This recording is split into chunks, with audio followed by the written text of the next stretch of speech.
From Sunset Beach, Hawaii, weighing 267 pounds, the magnificent Muraco. Why is it they call him magnificent? The man who lifts condominiums off his chest.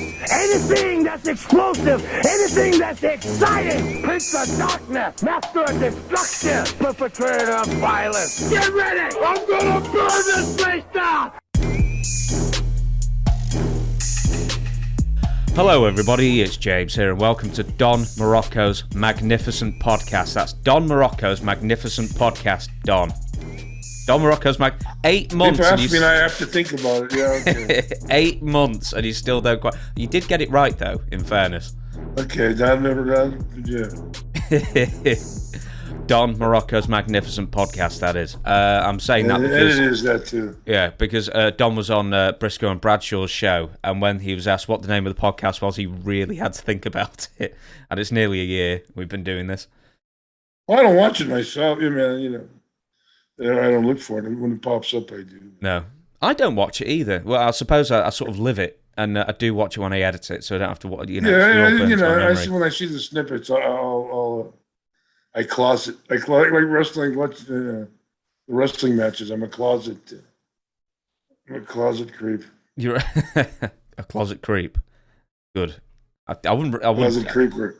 You're a creeper of your own podcast, and as am I suppose, in a sense. But before we carry on with the show, plugs, books on Amazon, dontherockmorocco.com for all your signed merchandise. And we'll get into the main meat of the show, which is going to be 1986 Year in Review WWF. And I'm not even sure we're going to get through February from the amount of stuff I've written. But before we do, the tsunami, what's going on with the tsunami? Because this is 2 or 3 days removed as we record this. The Tongan underwater volcano. Just New Zealand sent some planes in. And I don't know. Tonga's daughter was posting some news, but nothing's coming out of there, as far as I know. That anybody, the public pumping information, probably privately. When I was in Tonga, I just got out of there just ahead of cyclone on that side of the equator. They're not hurricanes, they're cyclones, and 160 mile an hour. And I just the day I had to go to Japan. I was down there with Peter and Leo Maivia, and I came back because I left the tour to come back to go to Japan, and just had the 2 days after I left, that huge cyclone went through, wiped out the island. Yeah. How much? So apparently they didn't even have any warning. They've got seismologists on the case, obviously, but it erupted pretty much without warning. No, just pop, boom.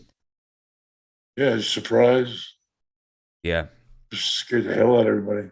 So what's going on as far as the tsunami itself? Because I believe there were warnings for the east coast of the United States. So in my mind, if there was warnings for there, then Hawaii would have been in the danger zone for, big waves. But have you got nothing?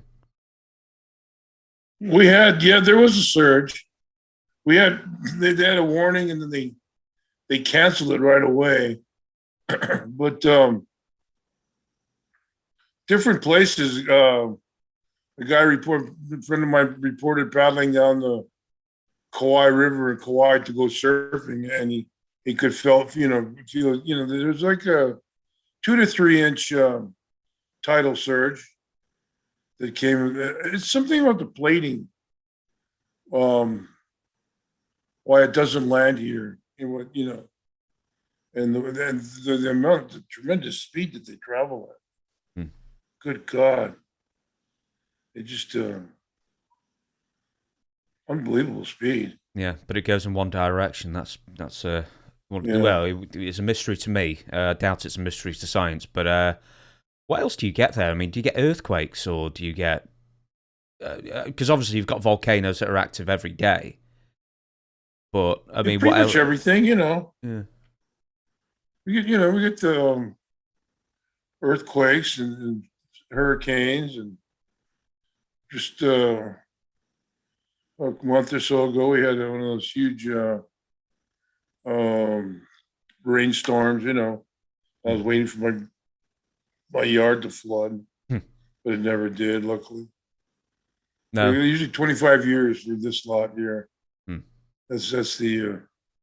I just put in a brand new floor here, brand new room underneath. And couple years to get all the permits and all the crap you got to go through.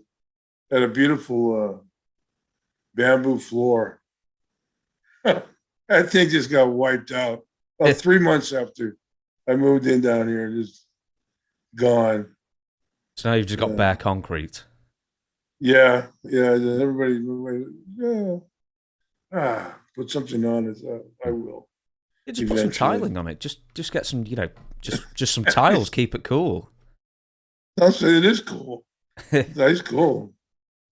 And then with the concrete, you drop something, you just sweep it up, then mop it over. Not a lot of upkeep, that's for sure. Yeah, well, eventually, just a case of, moving everything, living in half a room for one day and half for another. The joys of flooring is one of the few jobs that I'm allowed to do on when I do these houses that I do up. And I was going to move into the next one. I just found out that they won't give me planning permission for anything. And also that my next door neighbours, the central wall, the dividing wall between me and the neighbours, is it might as well not be there. And they've got 3 kids, and they've got a little drum kit as well. So I was going to move into this house, but I've decided I'm going to sell it now and give it to the poor unfortunates that buy it. And they can deal with the noise themselves. Before we go on to the main portion of the show, which is the WWF Year in Review 1986, I thought I made mention of the Wrestling Observer newsletter awards and the 4 people who got in, or I don't know what Los Brazos is, must be a team. So Okada, who's a current Japanese wrestler, Los Brazos, Jim Crockett Jr. and Don Owen. Jim Crockett Jr. ended up getting in with quite a large majority. So I suppose memories of Jim Crockett Jr. As a boss and as a person and how often you were around him. Not a whole lot, but it's not surprising that he made a lot of people a lot of money. And gave a lot of people, a lot of living stability around that Charlotte, North Carolina area. So, I'm not surprised that, he's really, turned out being a really popular entrance. I never spent a lot of time with him personally, but he was around. He was okay, And then Don Owens, he's kind of like second generation. Moved out, he's moved on. So I'm sure there's not a lot that, listening now that remember Don. In that territory, Piper, all those, that era, because it wasn't, Don's been out of business for what? Over close to 30 years? Yeah, about 92 or something, I think he sold up. Yeah. So he's been quite a while. He's been out, so. It's not surprising, there weren't, great, huge numbers for him. Then the Japanese fellow, I don't know. The other guy, I didn't know. No, I don't know who Los Brazos is either. I should have really researched that before I asked. But I was only going to ask you about Don Owen and Jim Crockett Jr. anyway. With Crockett Jr., I don't suppose you ever met his father, did you? Because I think he died in the 70s. But he was also a boxing promoter and wrestling promoter. Yeah, well, he's the one that got the whole thing running. He established it. I guess, they always had a good reputation for being good fair payoff guys. And,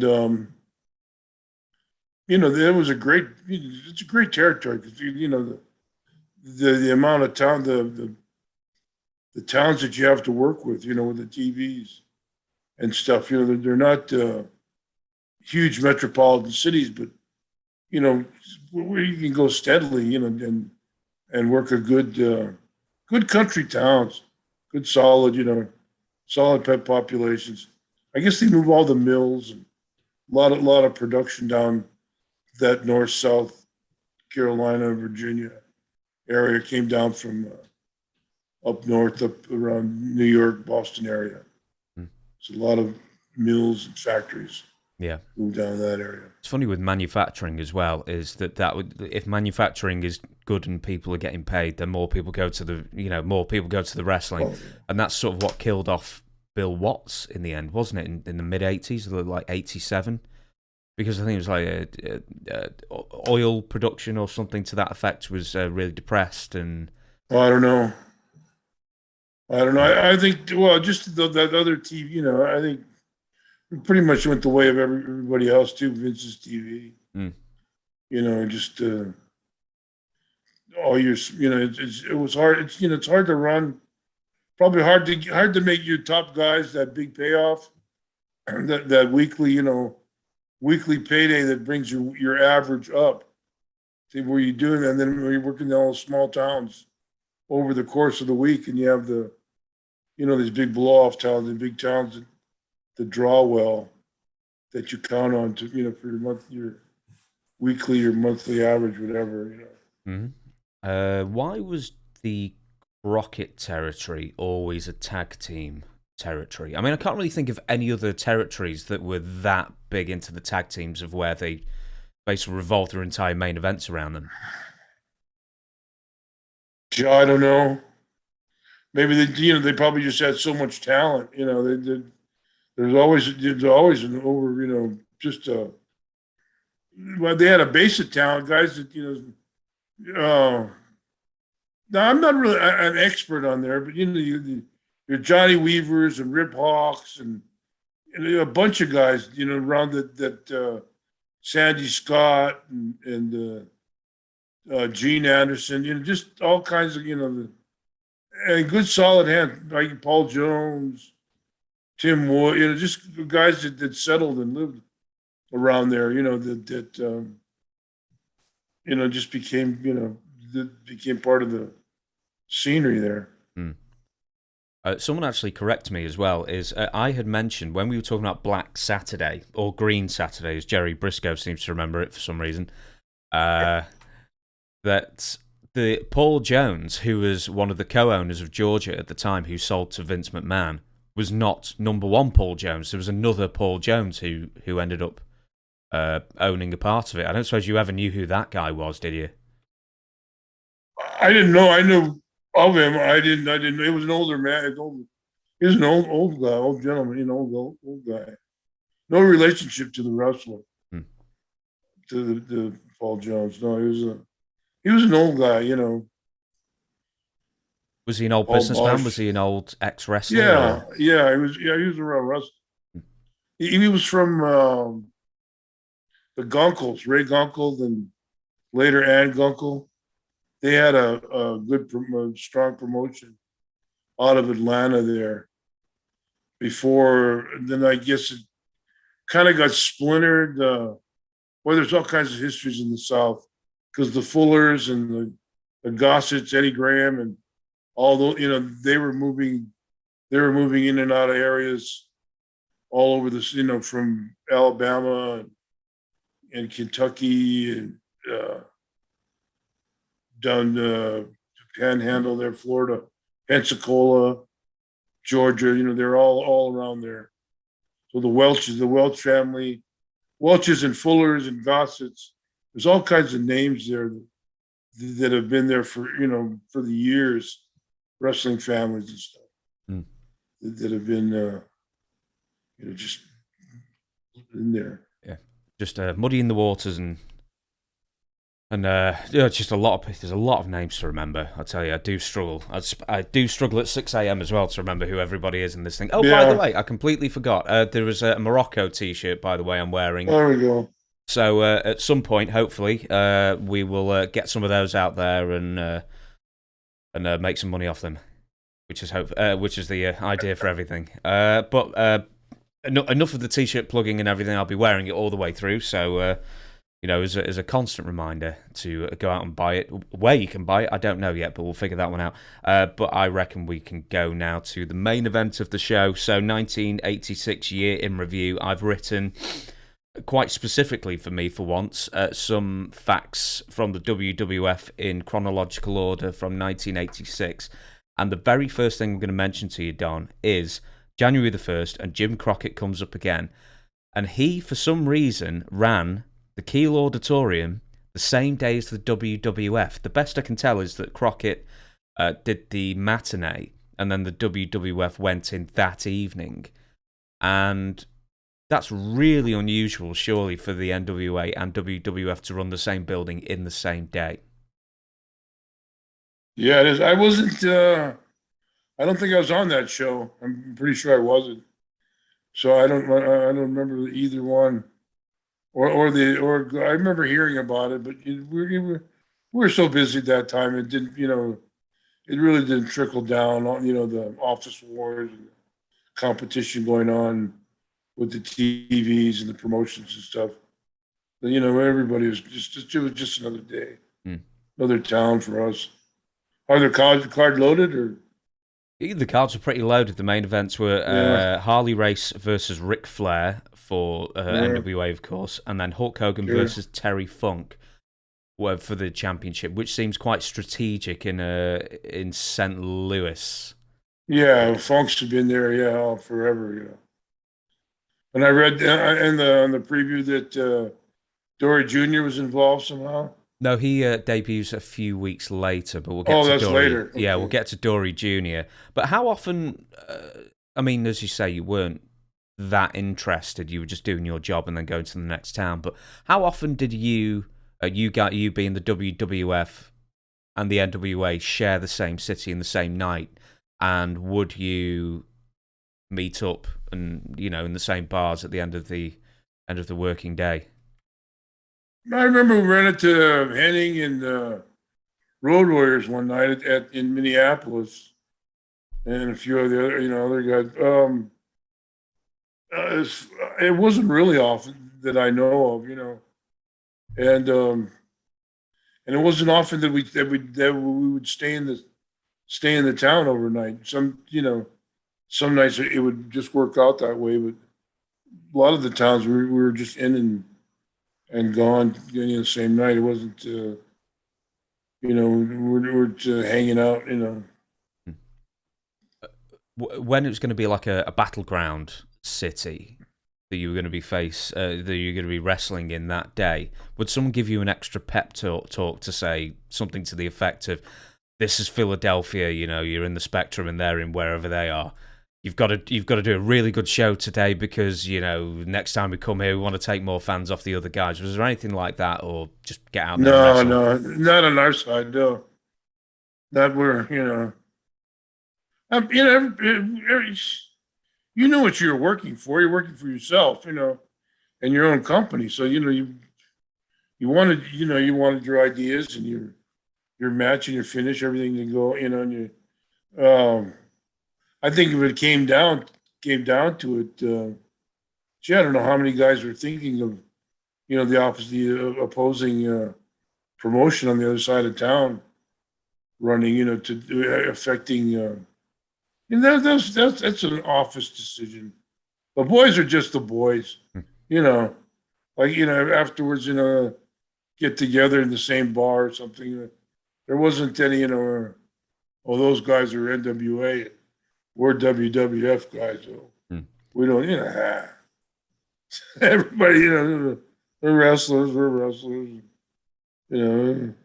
Was there any brand loyalty for anybody back in those days? It was just whoever's paying me at the time and using me well. I'm sure there probably was. I can't name any, offhand. Obviously, well, even Dusty, right? Dusty went up to Virginia. Was up in New York for a while. American Dream, but he had the black ladies manager. Sapphire. Dusty was up there, and probably the only guys that would, maybe Mike Graham or some of the guys that were just Greg Gagne, guys their territory. They're in the office, I can't see, the boys been pretty much just independent contractors, who's ever got a show running, turn up once. I think that's a good answer. We'll move on then. January the 4th, the WWF debuts in New Mexico. And this probably almost is a continuation from the last question, really. But over the past few years, McMahon has obviously been hitting every single state that he can. New Mexico, Arizona, sort of that way, doesn't strike me as a wrestling hotbed. I don't remember hearing any like long-term territories based in those areas. Did anybody that you know of run either of those states?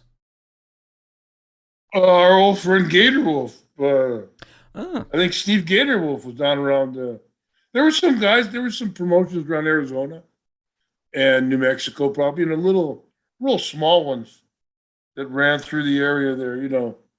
And those, those were just posters and radio spots. No TV, no nothing. Probably just American Legion or high school or a field. Probably maybe lucky if you can do $2-3 grand. For how that would be a big show for one of those guys at the time. Later on, we went in Phoenix. Phoenix was a hell of a town for WWF, and Tucson was okay, not bad, not great, but not like Phoenix. But Phoenix had several, Tempe and Scottsdale. And Phoenix is really a big town spread out. Tucson drew well, but they didn't all run it as often. And it's like 100 miles, 120 miles from Phoenix, so it's a different crowd, Was Albuquerque, New Mexico, and there's Los Alamos or There's another one, another pretty large city in there. Then I went even as far as El Paso. For Vince, we were down there. Me, Bam Bam, Humperdinck, a couple other guys down in El Paso. That's cowboy country, boy. Was this just speculative by Vince McMahon because he thought, well, there's not been any wrestling there for so long, maybe there's just a huge clamour for it, and then send a small show and then send a bigger show and see how many... half and half. I think it's fulfilling contracts or fulfilling obligations to television stations around the area that you produce... or have access to a live product occasionally.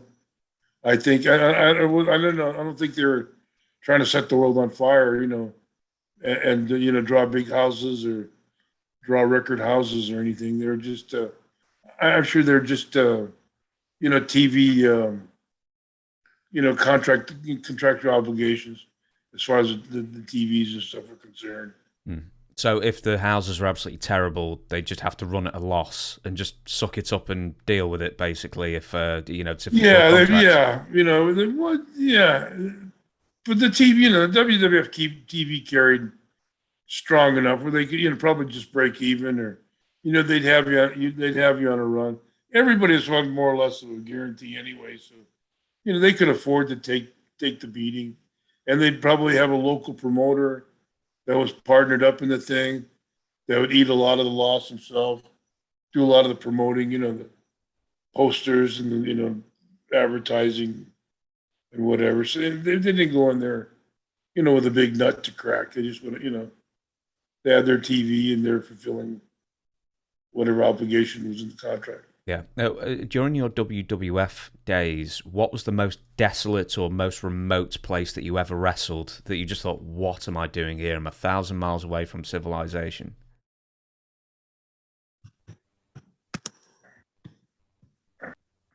I lost you. Oh, sorry. What's the remote place? The most isolated place that you ever wrestled in for the WWF during the expansion years. Oh, for the WWF. What was it? Newfoundland? Where was Adrian killed? Yeah, it might Newfoundland be there, or Nova Scotia. So just that The Far East that of would Canada. be, yeah, that would be, that was another, they had 3 towns there, and that was another TV contractual thing. Usually there's another promoter. They have their own local promoters that I think up there, that area was the Wolfman and the Bearman that ran that area with the Kelly twins. They had their crew, and they take guys from Hamilton, and they ran that, just different parts of the year. So I think, and they would, they never made waves for McMahon or WWF or anything like that. So, and then like a, peaceful coexistence, and maybe if there was a third promotion that was popping up, or third, group, maybe that was making noise, just looking like they were going to come in. Maybe Vince would go through once in 3 or 4 years. I remember we went with 3 towns. We worked up there. Oh my God. You're right, by the way. It was a big crew, huh? I was going to say you're right, by the way. Lewisport, Newfoundland. Adrian. That's where Adrian died. Yeah. It's like being on the moon, man. It's just, it's gray and it's, I'm sure it's a beautiful, beautiful white there, and come around the middle of September until the middle of June. But, it's just, this is the nasty gray, no vegetation, no just rock, like you're on the moon. You're not an ice fishing fan, then? No. An ice fan. I remember and I was in New Zealand, I went to Invercargill, which is, Christchurch is on the South Island, and Christchurch is south on the South Island. We used to drive about 2 or 2.5 hours to Dunedin, which is a famous English, there's every English, India or New Zealand, Australia, they all have their own Dunedin, Dunedin city. And we go to Dunedin, and then even further south, like so you could spit and hit the South Pole. The further south was Invercargill. And why the hell they booked the show down there? I have no idea. The population of the city is like 17. They didn't draw, obviously. But yeah. I heard some questions coming on later about rings, but Dunedin, wrestling on the floor when the wrestling, and that happened before, wrestling off the ring. But Dunedin, they had a ring. It was on a stage, huge stage. They had a ring where the ropes were right up to the edge of the apron. You couldn't get, and the ring was just as hard as this concrete floor that I'm sitting on now, but wasn't even that bad. It had waves and rolls, and you're better off getting in a fight in the street than trying to wrestle a decent match. A good, just a half-ass bump like that, you're going, oh my God, young or old, you're paying for that bump for the rest of the week. Oh dear.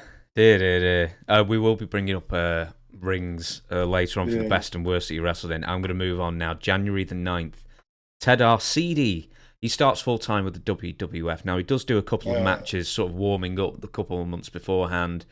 He's on camera being interviewed here and there for live crowds, trying to get himself over. He was the first man to bench 700 pounds or over 700 pounds was 705.5 in an officially recognised event, and he got his break in Stampede Wrestling, where he was mercilessly bullied by Brian Pillman, and I imagine Bruce Hart as well.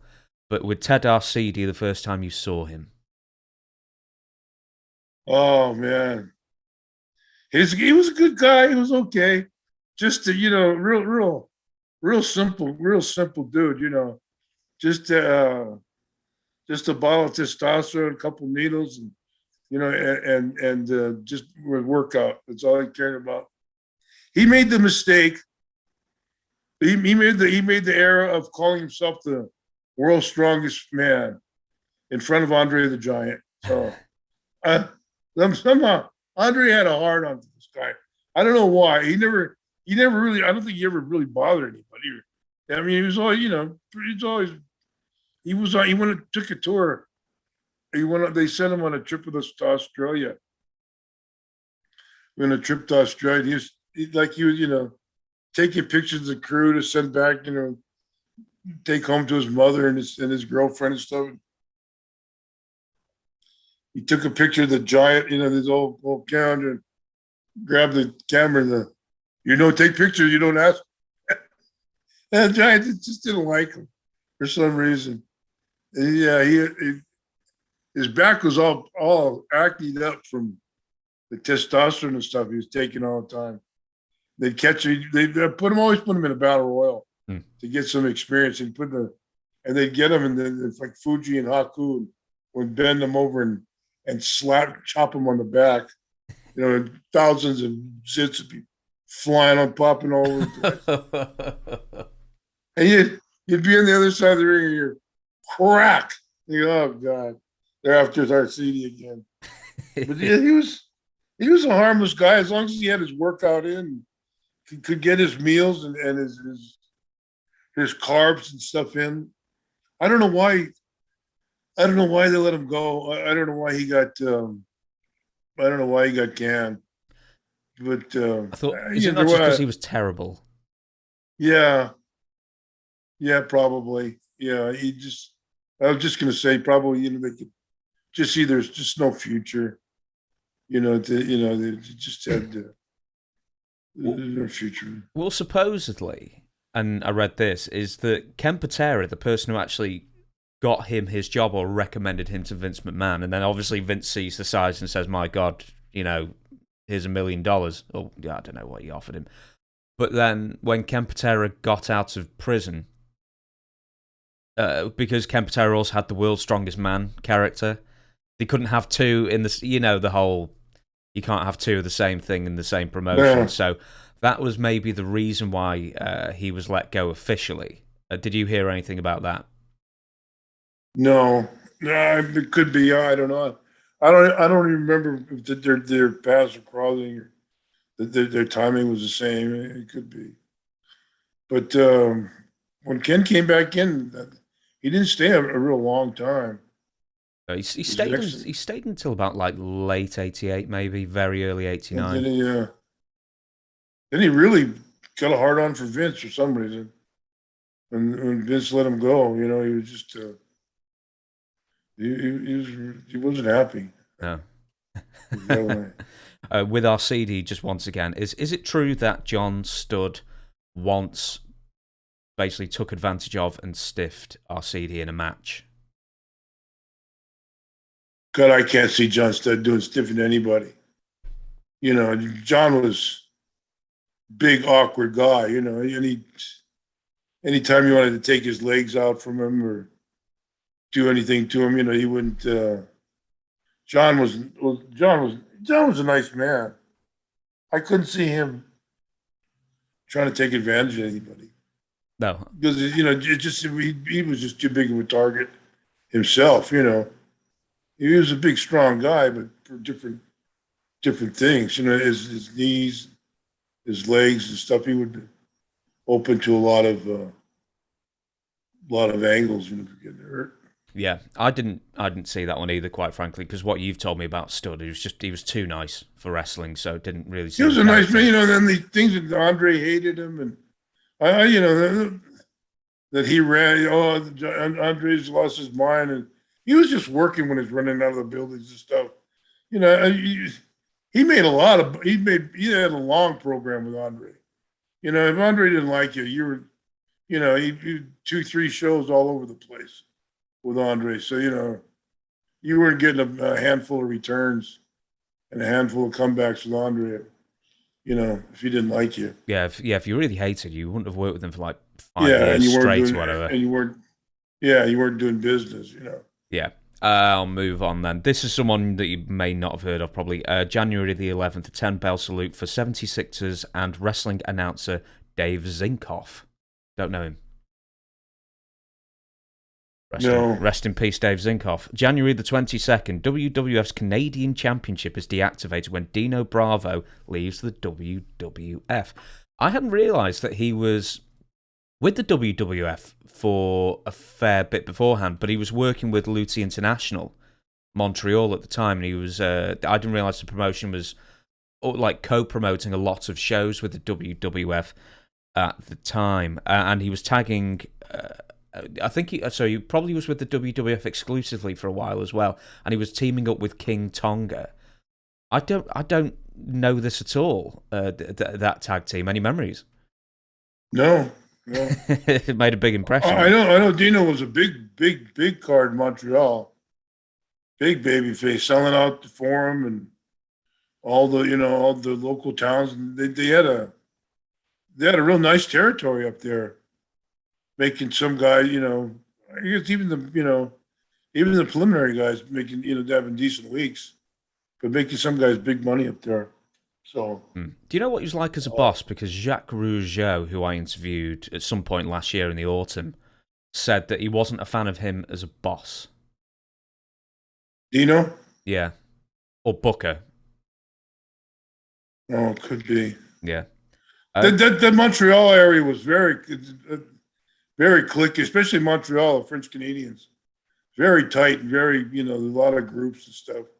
Well, obviously with Dino getting not blown away like that, there's a lot of factions up there. Montreal's a huge city, big city that, a lot of stuff going on that, if you're not from there, you wouldn't be, really aware, what's going on. Yeah.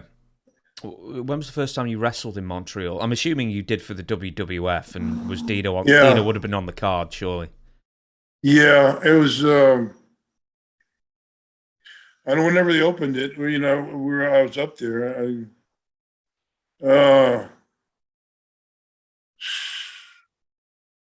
Remember having some matches with Steamboat up there. Gee, did I make it up there with Snuka? Or Backlund, maybe, I don't know. I don't know, or even Pedro. I don't know if I went there as a champion or was pretty much just doing, was after when I was with Fuji and stuff. I remember once getting hit by a bolt right in the side of right in the temple there. Me and Fuji just done something to Steamboat, and there was a thing going, and boom, I'm, like the cartoons with the birds and stuff going, Fuji's going, get him, like Steamboat was wide open. I'm yeah. And I'm on Easy Street. I'm just, well, get him, go get him. Huh? Told you to get him. What are you talking about? Yeah, I just got whacked. Do you remember, because in 1986 I counted almost, I don't know if it was at least or almost, but around 20 times the WWF ran Toronto in 1 year in 86. Why was Vince so keen to break into the Canadian market? Was it just that wide open, or was Vince always involved in Toronto? They were always part of Toronto with Tunnies. And everybody had a piece of Toronto, from Koniski to the Winnipeg guys, all across Canada. But I think it was, Hamilton was a big stronghold. That's where a lot of guys got trained and, came up on Moscow for one, but all kinds of guys, all the guys that didn't come out of Stu Hart's or didn't come out of Montreal, came out of Hamilton. the guys that were Canadian, they're all kinds of wrestling, guys, breaking guys in around there. Billy Red Lyons, and the Steve Bolus, the Bolus brothers, Tolus's, the big group, big professional wrestling in Hamilton. We've talked about King Curtis not being able to. Well, he could have gone over to Canada, but he had a big consignment of acid dropped on him, and he didn't want to lose it. Was there anybody else who had issues at the Canadian border, or did even you have issues at any point? I never did.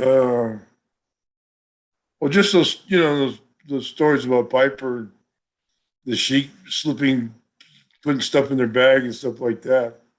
That's all I remember.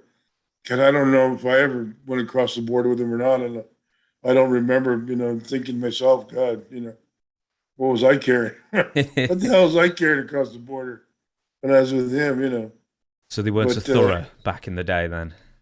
I guess. I don't know. No. Okay, then. But, we shall move on then. January 21st, and this is where you mentioned the rings. Billings, Montana. The ring doesn't show up, so the guys had to wrestle in a boxing ring. So we talked about New Zealand, but we'll get to that again. But a boxing ring, how many times did you have to wrestle in a boxing ring or something unsuitable because the main ring didn't show up for one reason or another? Well, before WWE, WWF was all kinds of, AWA had their ring, and Florida had their ring. Most of the good territories, but there would be cases where the truck would break down. George Godasky's truck going to Bismarck or Minot, North Dakota or something, and they set chairs up and threw mats on the ground. And, mostly they just go out and, they take, like a young baby face like myself, who happened to be young in those days, and just go out and, demonstrate holes or you'd go and you work, real close, a close type man. It was hard. They'd get it by, the announcer, they'd probably, inevitably, there'd be a hometown announcer there, and he'd always, he'd be on the mic and he'd be trying to save the show. And he just talking his way through, just ruining making everything worse. But everybody came across that, I'm sure, once or twice in their life where the ring didn't show up to the town. Yeah. What was actually, just before we asked the most dangerous ring, did AWA have the biggest wrestling ring? Because at some points, wasn't it like 22 by 22? It was huge. I don't remember. No doubt, probably. Yeah, I'm sure there's some that were bigger than others. After a time, they're all the territories. They all had pretty good rings, and they're all pretty much the same size. I don't recall ones that were, but you would notice from time to time if there was one that was extra large. You do extra running back and forth to the ropes and stuff. It would catch your eye, but So let's go for ring ropes then. Were there any places where the ropes were made out of cheese or barbed wire or something like that, and it just didn't feel right, or it was just an absolute death trap, or the turnbuckles, had nails sticking out of them or something? Oh yeah, sure. There, all kinds of shows like that. You get up to these, the obscure towns where these people tell the promotion, we have our own ring, you get there and something like that, the ring, some of the rings are like old soggy, rubber bands had been stretched, 4 years past their, there's no recoil or nothing off the ropes. And other ones are just those steel cables that were covered with a small coat of plastic. They're like hitting the wall. They just wouldn't move. You come across, that was the old days. You come across, somebody come across that one time or another. Who had the hardest mat? Oh, several, lots of places. I always heard Texas was really bad for that, the Dallas area, as well as the WWF. WWF had beauties now, and now I guess they're like king size beds, you know. But in the, you know, they had the nice spring, everything else. Texas, they don't have the spring, and you know, they're all pretty well hooked up. Yeah. Probably if you're out Tennessee or some of those places, they really get they really got funky. I wouldn't be surprised. Yeah. So go on, the worst ring you ever wrestled in, was it the one in New Zealand? That I recall, I'm sure there were a lot, you know, I'm sure there were several that, you know, you know, that fell apart, or, you know, but that one in Dunedin comes to mind. And so I was there several times. So that, and lately I went back there in the 90s, early 90s. And I think it was the same place, same ring. Incredible, yeah. Those 17 fans were really clamoring for wrestling. Same house too, yeah. Same people. Big fans. Same crowd, yeah. I just never heard of a ring mat where it's wavy. I've just never heard that before. Oh, yeah. Like Great Lakes sand in the desert. You know. Right, so we'll move on then. January the 27th, Jack Lanza is introduced to the live crowd in wherever it was, I didn't write that down, as a new WWF executive. So who in 86 and the mid-80s were the main agents during this time period? I mean, Chief J, I imagine, was one, and I don't know if Rene Goulet had become an agent by that point, but who were the agents in the mid-80s rock and wrestling heyday? Oh, my God. Pat was probably off the road by then, maybe. I don't know. Yeah, I think he gave up. Skolin, you know, Arnie Skolin. I don't know. It would depend on when they turned, you know, like Garia, Skolin, Renee, Goulet.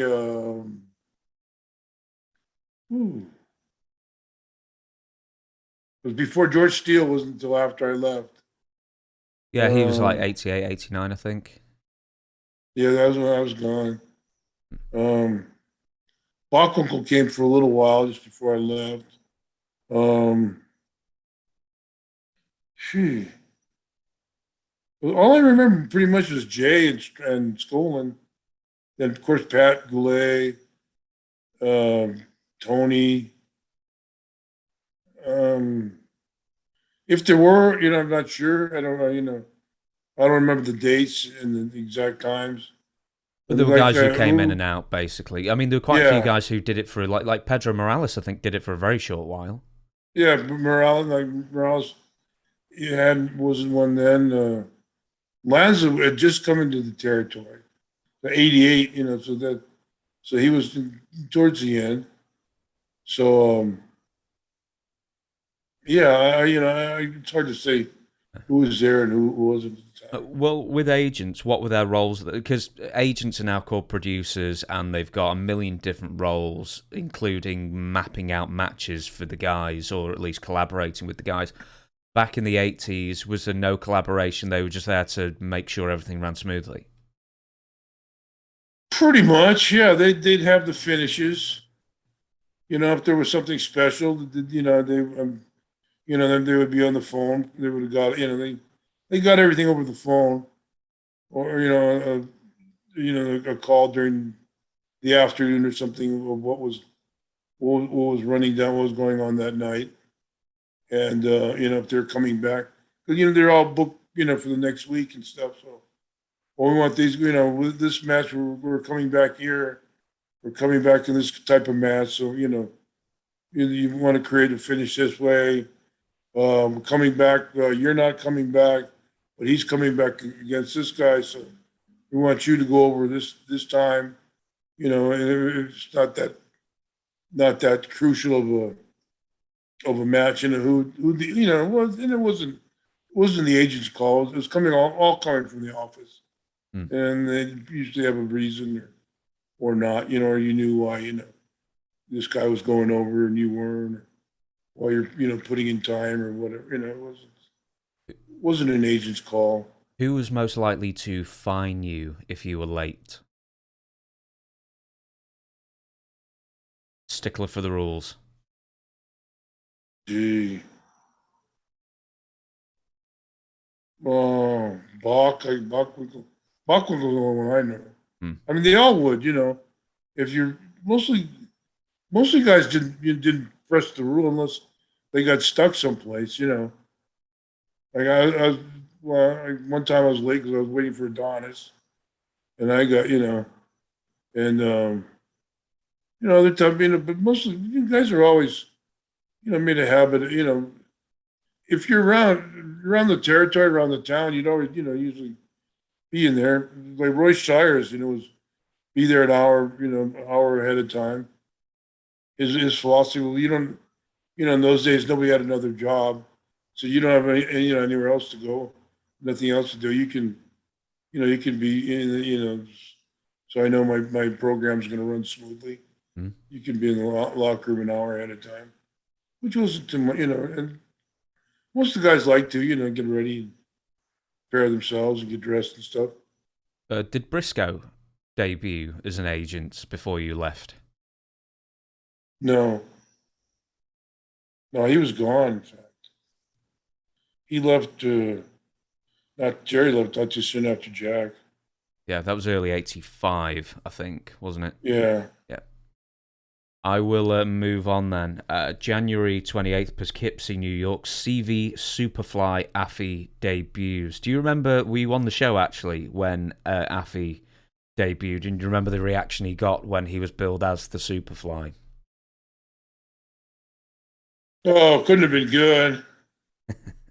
No, I knew Steve. I knew him all from New Zealand. He came when I'd been from '76. I started New Zealand, back and forth there, and he came over to the United States not too long after that. So I'd known him, and he'd been around the New York territory for a while already. And there was one Superfly, so there wasn't a lot of you felt bad for him. Anybody trying to fill that role. It was like, try to be the next Hulk Hogan or, same thing. Yeah, he was like the Lex Luger was the all-American hero to replace Hulk Hogan. And when you do the same thing, or when you try and do the same thing twice with a second person, it never works, ever. Yeah. Plus the way Jimmy moved, the way the original guy moves and stuff, his own characteristics and his own style, what makes him, Stickler was unique, obviously. So somebody to try and, it was a good shot. Like Tonga Kid had the best because he didn't try and do the same. He was doing that breakdancing and stuff. He was doing, he brought his own little flair. How was CV as a wrestler? Fair. Okay. Not came up in New Zealand, so they a lot of bad habits, coming together and never, well, God, how many guys? Only like Luke and Butch actually got the feel, for rocking and rolling.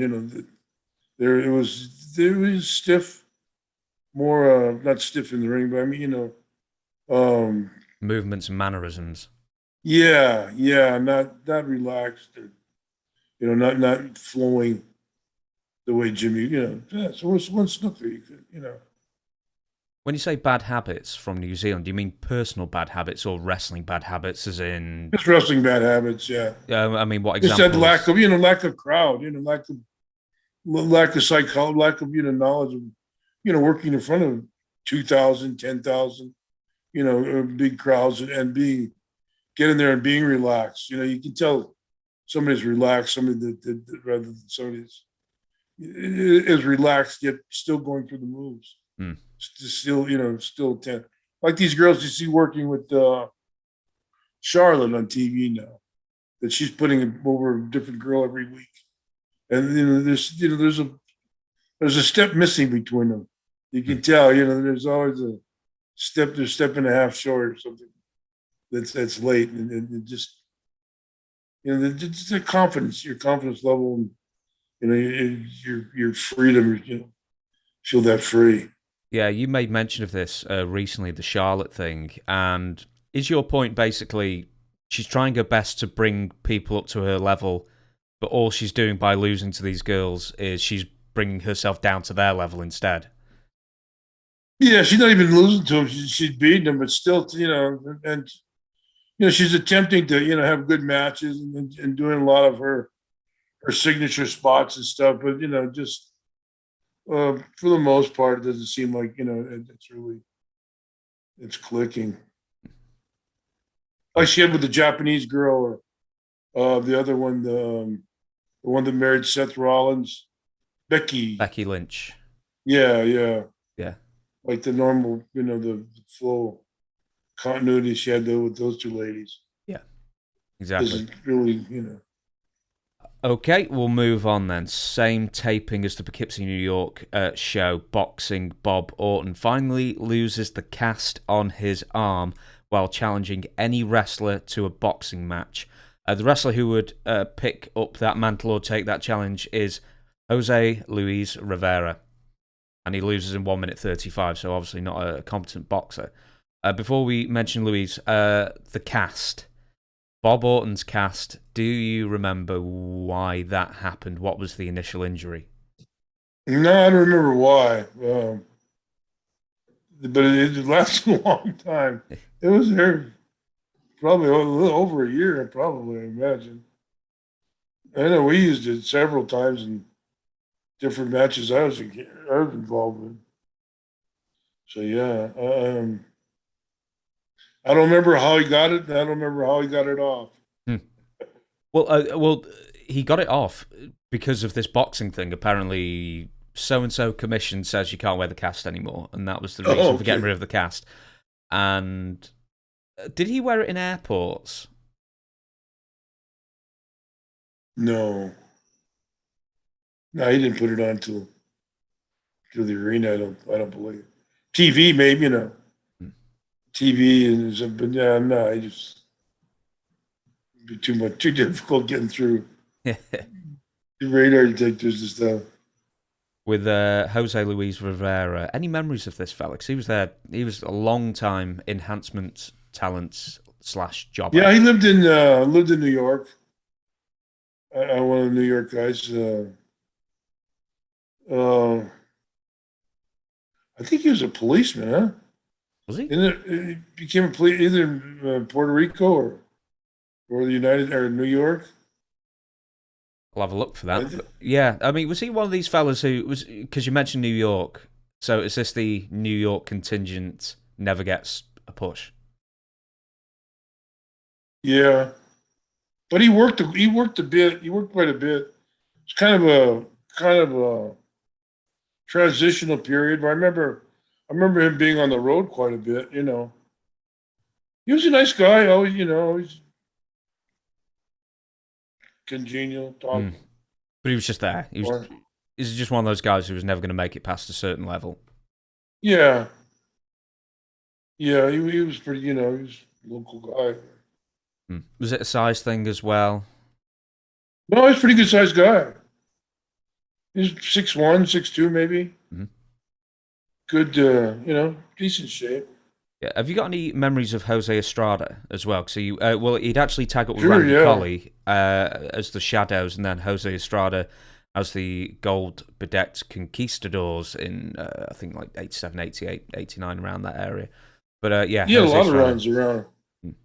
Estrada, Jose had a lot of runs around all the the New Jersey towns, and I don't know if he split time living Puerto Rico and New York or what his living arrangements were, but he worked a lot.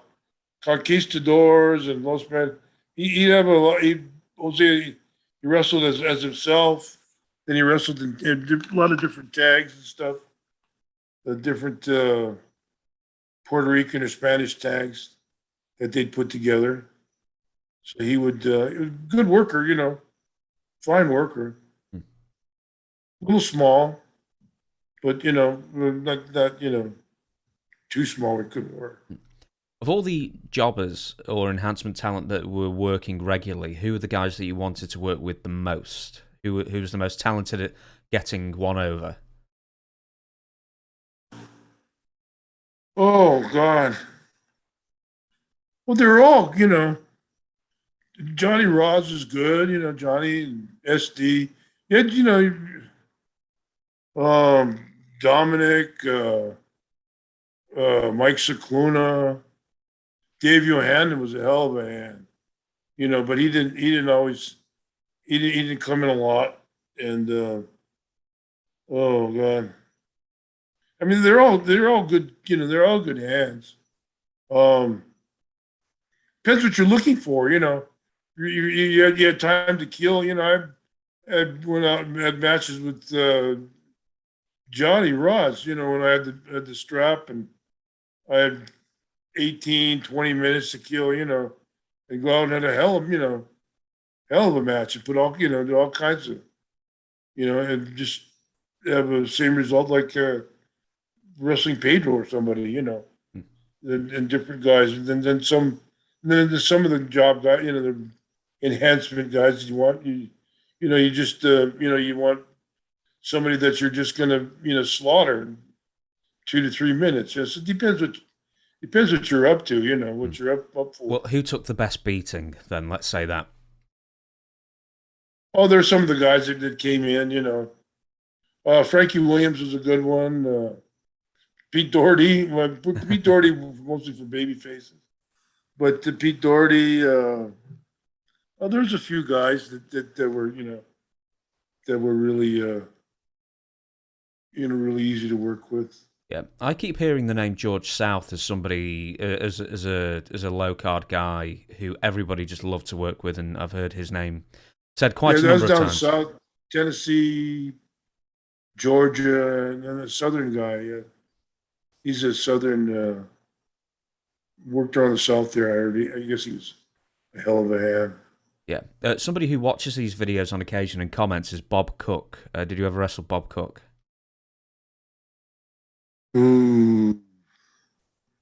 Maybe, I don't know. It doesn't ring a bell, but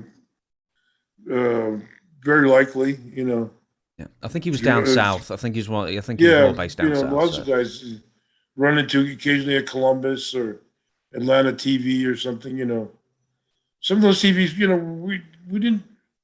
If you're a regular guy in the territory, you didn't spend a lot of time, with a lot of, like everything else, you're the main guys or the main territory guys are running from town to town, and not hanging around and making friends, we're different every place you go, it just didn't happen.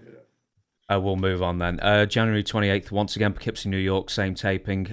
Dory Funk wearing a business suit debuts and attacks the Junkyard Dog with a cowboy boot to help his brother Terry win.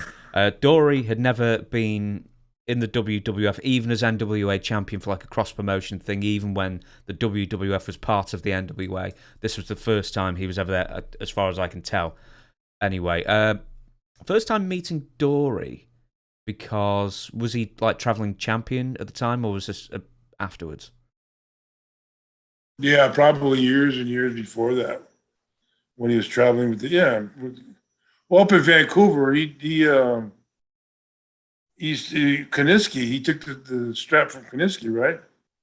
So he came back to Vancouver several times, and they'd wrestle all over the Vancouver, Portland, Hawaii, California, everything that wasn't AWA or WWF at the time was NWA, and he turned, the champion turned up all those spots.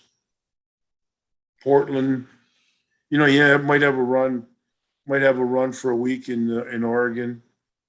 They'd have usually you'd have like 3 or 4 opponents during the week, but it'd be hard to say. And what was his personality like? Because obviously, as a fan, we've got an idea of what Terry was like personally, just a wild man and a lot of fun. What was Dory like? And did you ever meet the father? Did you ever meet Senior? Never, no. Oh. No, I heard he was a real character. Dory was funny, laid back. A lot of guys called him Liquid Valium. He was very, very tranquil, very relaxed. Nothing really seemed to phase him or get him, just pretty much the way he operated in the ring. The way, just step by step, methodical, easy, logical progression, What made him so good? Because Dory Funk Jr. is almost a byword for great wrestler. So what made him a cut above his contemporaries? Timing. It's timing, and he would start his match off, and he would take one tackle, and he hit the mat, and he just hit it solid, and it would just echo through throughout the whole building, and that would just set the tone for the entire match. Just that one tackle, and the way he sold it, his timing and his continuity and his flow. Yeah, he had, some of the matches he had, he and Jack Briscoe and some of the others, they were just, they put you in and out of hold. Just do that hour with, not even break a sweat, that Amarillo, that West Texas style. Did you ever hang out with him in the WWF? Because you're both bad guys at the time. And if you did, where was he, and what did he think of the WWF machine? Who, Dory Jr.? Yeah. God, no, I wasn't around when he was in the territory. Yeah, you were. Jerry. This is early '86, so you were definitely there. I don't know if you were on the same shows though. Well, I was never on a car. I don't remember him working the territory, being in and going from town to town. Maybe he just showed up at a lot of big towns that Terry was in that I didn't happen to be in, but I don't know that he'd worked a regular week. Maybe he did. I believe he was there for like a year or something, tagging up regularly with Terry. Oh, really? Yeah. Well, I was on the other end of the spectrum. I didn't know he was there with. I had no idea. Well, that sort of ends that portion of questioning then. Because I was going to ask about his experience in the WWF. I was around the Terry. I remember Terry around a lot. I remember Terry and JYD and Harley and all those guys. But I remember Dunk being around a lot. Yeah, with NWA champions. Talk to me for a minute about the pressure that an NWA World Heavyweight Champion was, as far as schedule, as far as having to travel all across the world, and just how difficult a task that was. Oh, you're living. That's that's life from the road. That's what life from the road the WWF became. Every they would go. You'd have a territory. You'd go to, say, Portland. So Portland would have you, maybe you just work your way down the West Coast. So you start Vancouver, and they might have you for 2 or 3 days. And Vancouver, and obviously they'd have 2 or 3 other towns mapped out for you, where you'd have title matches or maybe some other type of match, but.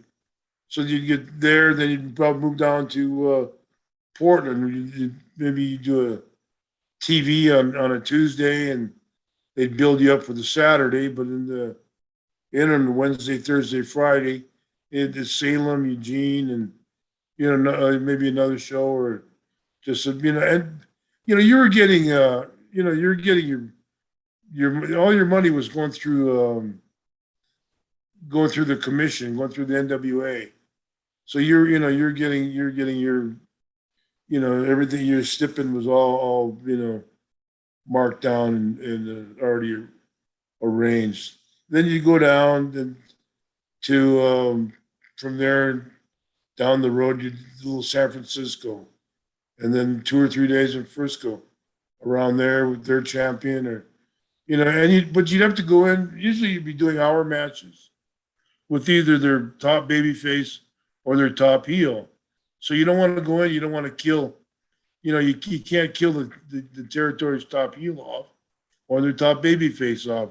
So they create long, elaborate matches that made your local guy look worthy of contending for a world championship match and on it being on a world championship level.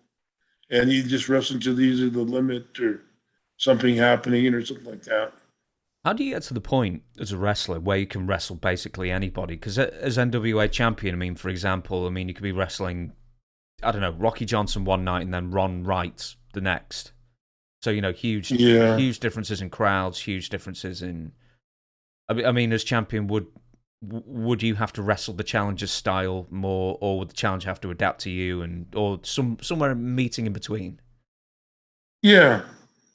You'd meet... It's pretty much, after being on WWF, you're kind of, because you knew the guy from TV and everything else. But before that, you're all these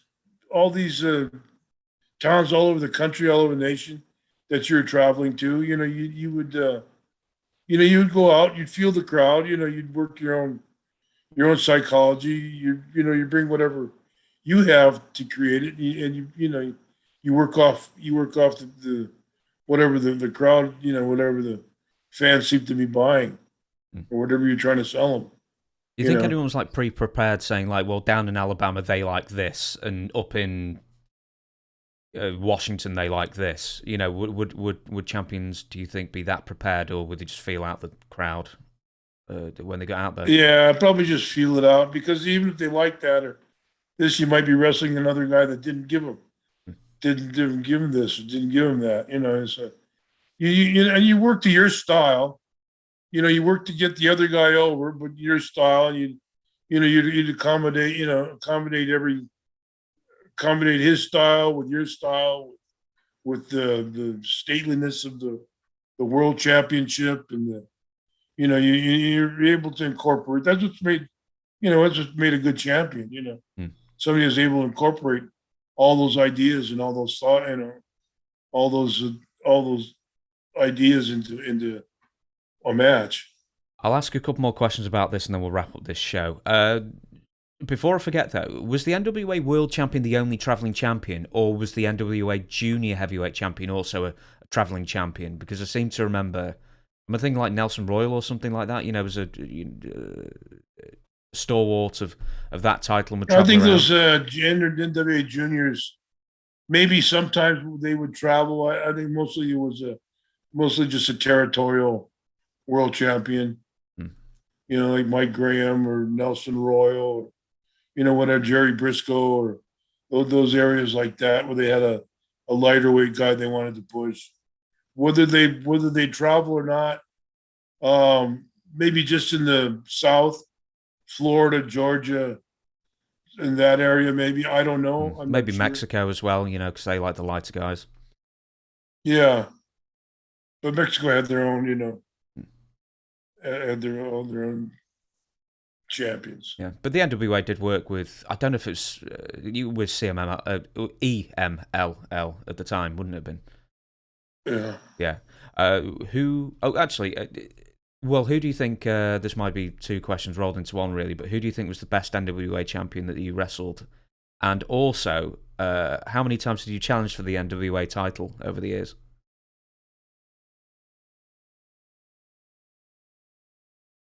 Well, they're all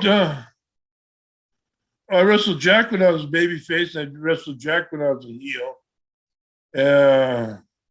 Harley, I wrestled when I was mostly a babyface. I don't think I ever wrestled Junior for the title. I don't think I ever got Terry. I think we were pretty much heels around the same time. So it was only Jack and Harley. I never wrestled Flair. Did you not? That was going to be my next question. I thought you never had a singles. No. Well, I did only when he was first breaking in. I wrestled him outside some city outside of St. Paul, but I never wrestled. I never wrestled Flair. So Jack and Harley were the only one. You know, one was a baby face, one was I was a baby face and a heel. You know, there's still time to wrestle Flair, don't you? Yeah, sure. You could roll around the bare concrete floor in your basement. Somebody's fool enough to book it too. Good guy. It'd have to be in Hawaii, though, I imagine, unless the pay was right. Oh dear me, right? Sorry.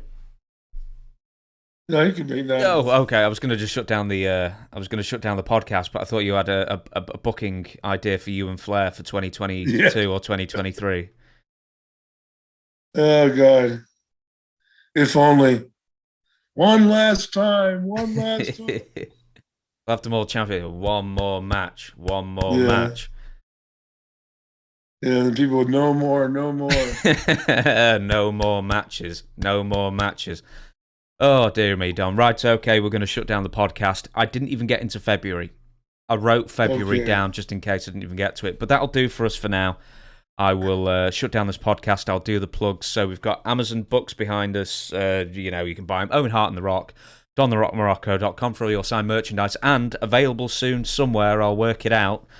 Look at that bad boy. The classic. The classic Don Muraco shirt. So I almost didn't recognize it. But you didn't recognize it? Oh, this is the. I almost. I did once I saw it. I know you had other T-shirts as well, but this is the only one I could find like a clear enough image to like recreate. Yeah, I don't remember. No, this is the classic one anyway. This is the Fuji era one. So Deja vu all over again. Deja vu all over again. I will. We're going to be having deja vu when we record the second episode of the Don Muraco podcast. But for now, thank you very much for joining us. We'll catch you next week, and thank you, Don, for entertaining and enlightening us once again. Aloha.